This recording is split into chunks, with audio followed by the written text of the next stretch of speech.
এটা হচ্ছে বাপের বাড়ির ডে 2 ব্লগ ভিডিওর পার্ট 2 ভিডিও। তো খাওয়া দাওয়া করে একটু বসে আমি চলে এসেছিলাম আমার একটা বান্ধবী বাড়ি, বান্ধবী কাম বুনু বলতেই পারো, আমাদের ঘরের পিছনে ওদের বাড়ি। আর না, অনেকদিন পরে আমি আজকে আসলাম, অনেক গল্প জমে আছে, আজকে অনেক আড্ডা করবো, দারুণ মজা হবে। প্রথমে তো আমি এসে মামির সাথে অনেকক্ষণ জমিয়ে ভালো করে একেবারে গল্প করি, তারপর আমি ঘরে এসে দেখছি যে মহারানী শুয়ে আছে। এক ডাক দিতে উঠে বসলো ওর বুনু, উঠে বসে বলছে কি হয়েছে আমাকে বলো। বলছে না আমি তোকে বলবো না, তোর বুনুকে বলবো। আর জানো তো গায়ে সেখানে না শুয়োপোকা উঠে গেছিলো, তার জন্য মামি ফ্যানটাকে বন্ধ করে চলে এসছে লেচা নিয়ে যে এটাকে হটাবে তাই। আর আমার এত ভয় লাগছিল যে যদি গায়ে এসে পড়ে তাহলে কি হবে। আর আমি শুধু মামিকে বলছিলাম মামি দেখে করো কিন্তু, না হলে দেখো যদি গায়ের মধ্যে পড়ে তাহলে তো তুমি পুরো শেষ।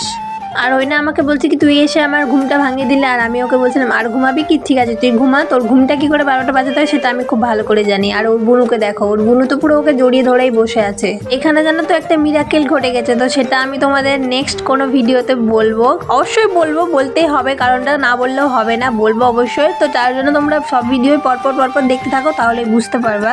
আর এখানে একে দেখো কত বড় বুদ্ধি, মানে সাহস বলতে পারো, এইটুকু বাচ্চা অথচ দেখো লাভ কি করে বানাতে হয় ভালো করে শিখে গেছে। এই দেখো এখানে পারছিল না, আবার আমি করলাম, দুটো হাত এনেও আবার একটা হাত দিয়ে করলো, কিন্তু ঠিকই। এখনকার জেনারেশনের বাচ্চাগুলো কি ডেঞ্জারাস বলবো, মানে ওদেরকে কিছু না শেখাতেই হয় না, ওরা নিজে নিজেই সব কিছু শিখে যায়।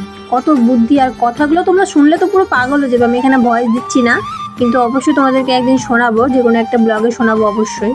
এখানে না আমরা রিলস ভিডিও বানাচ্ছিলাম, সেগুলো তোমরা আমার ইনস্টাগ্রাম চ্যানেলে পেয়ে যাবে, দিয়া অফিসিয়াল 06 গিয়ে অবশ্যই চেক আউট করতে পারো তোমরা। আমরা এখানে ভিডিও করছি আর ওই ভাবছে যে ছবি তুলবো, তাই পোজ দিয়ে দাঁড়িয়ে আছে। তারপরে আমরা চলে আসলাম ছাদের উপর, আর এই দেখো উপরে এসেই দেখি একটা ভুট্টার গাছ, কি সুন্দর হয়েছে না ভুট্টার গাছটা, আর একটা দেখো ফুলও হয়েছে। এখানেও দেখো ওই ছবি তোলার জন্য পোজ দিব, ভাবছি কি আমি ছবি তুলছি, এই যে দেখো ওর পোজ কি সুন্দর না।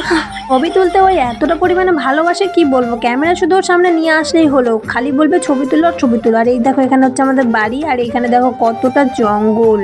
আগে যেন তো এত জঙ্গল ছিল না, আমি কয়েকদিন হলো আমার আসা, এসে দেখি কত জঙ্গল হয়েছে এইদিকে।